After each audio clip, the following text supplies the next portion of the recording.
I've received a copy of a parole board decision dated September 24th of this year. They intend to reinstate your parole this November. And they find, quote, reasonable assurance exists that the offender will not become a menace to society or to the public safety. I mean, I don't want to stray too far out of my lane and talk about the parole process, but come on. I could not disagree any more with that statement. I think it makes a mockery of the criminal justice system. I don't even know what words in the English language mean. If you can say those words about this offender at this time, reasonable assurance exists that Mr. Page will not be a menace to society or public safety. How about he drives drunk whether he's on probation or parole? How about he commits felony crimes even while he's in prison? I'd like to know what the parole board thinks is a menace to society. I think it might be Mr. Page. What I think is most important to highlight today is that Mr. Page stands before you today ready, willing, and able to tackle his substance abuse issues. With the grace of this court, Mr. Page hopes that you'll allow him that opportunity. Mr. Page realizes that you've heard that before, and that those words are often hollow. He is sincere, and his actions since this last offense show that he's ready to start his journey towards recovery. The people closest to Mr. Page have also reported that his genuine efforts, that he's made genuine efforts at becoming a changed man. His conduct while he's been incarcerated has been exemplary. He's had no write-ups. He's engaged in the services that are available to him in the jail. For long-term sobriety, this needs to continue. That's why we're asking for the jail sentence followed by inpatient rehab at KPEP and then followed by a term of probation with alcohol monitoring. Thank you, Ron. Thank you, Ms. Elliott. Mr. Page, you don't have to say anything today, but it is allowed. Is there anything you want to tell me or no? Yes, Your Honor, I do. Okay, go ahead. Your Honor, I did prepare a speech and I was going to give it today, but my lawyer took a copy and gave it to you so you may read on your behalf. I already did. Yes, Your Honor. I understand that people come in here every day and they try to explain to you that they're trying to get sober and they're trying to live their life better, but I really truly am. And I understand that my past does not reflect that whatsoever. But I truly am ready to quit. I've been going to AA every month or every Monday morning that I can, and I'm really just trying to get help. And I'm honestly so ready to get sober, and I want it and I need it. And I understand that there's a big lengthy prison sentence in front of me. And I've done 6 years in prison, Your Honor, and it just does not help me. I have a lot of trauma to deal with, and I really am ready to face and handle these problems. And you know, it's just it's hard for me to sit here and convey to you who I am as a person because my past does not reflect a very good thing. And all I'm asking is, please, Your Honor, to just give me a crown year and to offer me KPEP at the end of it, and probation and the ankle monitoring. If I screw up, you already know you can give me a lot of time. You know, I know I'm facing that right now, and I know I've had a lot of chances. I'm just asking you, please, this one time, just give me one more chance. Please, Your Honor. And that's all I have to say, and thank you very much. All right, thank you, Mr. Page. Ms. Goodrich, recommendations from the people. Oh, yes, Your Honor, thank you. The defendant is 31 years old. It looks like his first arrest was at 14 years old. He has 5 prior felonies, 5 prior misdemeanors. There's a public safety concern on the type of felonies on his record, accosting a minor, breaking and entering, multiple weapon charges. He's been placed on probation 4 times, jail 5 times. He's been to prison 3 times. Services have been provided prior to this. He was on parole when he committed this offense. It looks like from the PSI that he has a history of MDOC misconducts, approximately 24 total. He initially was on parole on August 1st of 2023. It looks like in June 29th of 2024, he operated a vehicle under the influence, also had drug paraphernalia and weapons. On November 14th of 2024, he was on parole and was reinstated with a scram. On June 17th of 2025, while on parole, the defendant operated a vehicle with an expired registration plate. He refused the PBT. He had empty whiskey bottles, multiple, found in his car. The cup next to him had alcohol in it. The lab blood result came back at a 0.195. He completed a substance abuse assessment back on January 3rd of 2024, but did not follow through on any of the recommendations.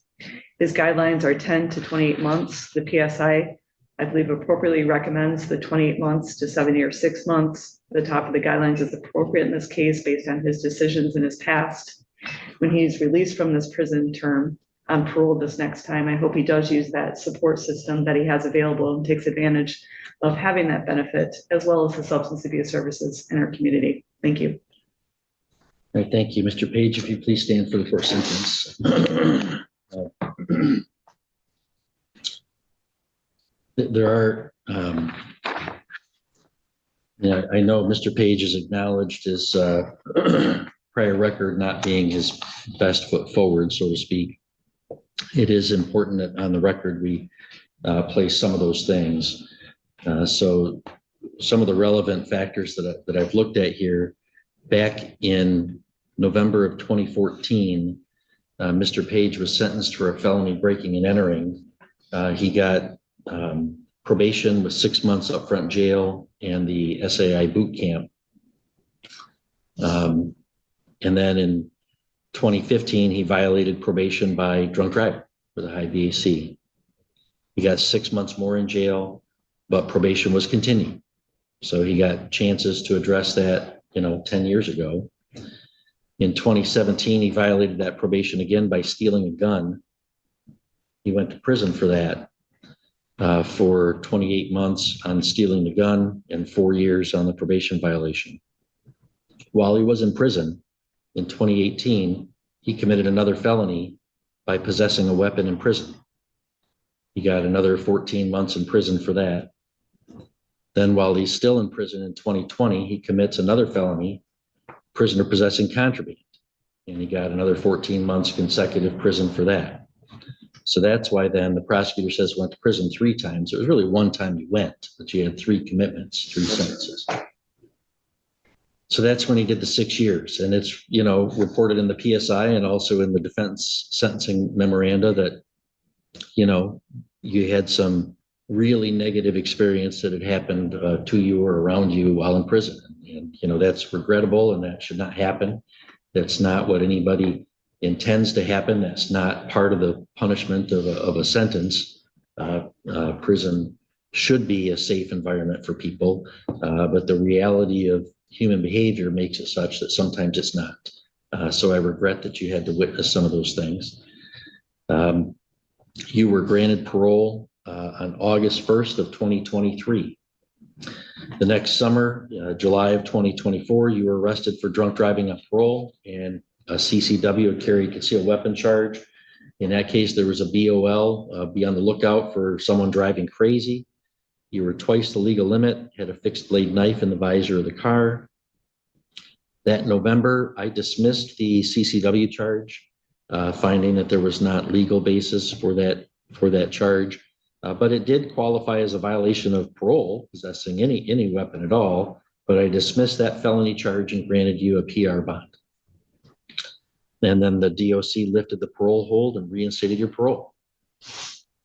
Again, giving you chances to address these issues. You responded by tampering with your alcohol scram tether in early December. And then in December, I sentenced you. You pled and were sentenced to the misdemeanor OWI.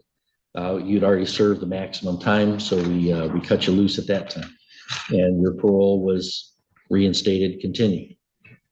And then this May, while you were still on that parole, you were again arrested for a OWI 0.19 BAC.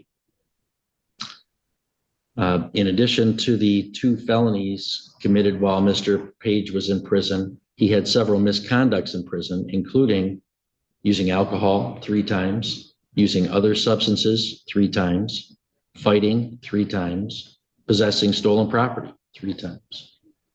So, you were kind of contributing to some of the bad environments and behaviors in prison as well. There's a pattern of drunk driving here in 2015, 2024, and 2025. All 3 of those drunk drivings involved a BAC of more than twice the legal limit. All 3 of those were committed while Mr. Page was on some form of supervision, probation, parole, and parole. And this is the 2nd OWI committed on the same term of parole. Despite all of this, and Mr. Page says that now in May, since May of 2025, Now he wants to get sober. I mean, there's been more than a decade of efforts and opportunities for you to get sober. Instead, you drank and used in prison. You drove drunk while on probation. You drove drunk while on parole. I mean, I hope and wish what you're telling me today is true, but how on earth can I accept that as true? I mean, how could you reasonably expect a judge to say, oh, now Mr. Page says he gets it? That's just not, there are ways that this works. And that is just not how it does. I've received a copy of a parole board decision dated September 24th of this year. They intend to reinstate your parole this November.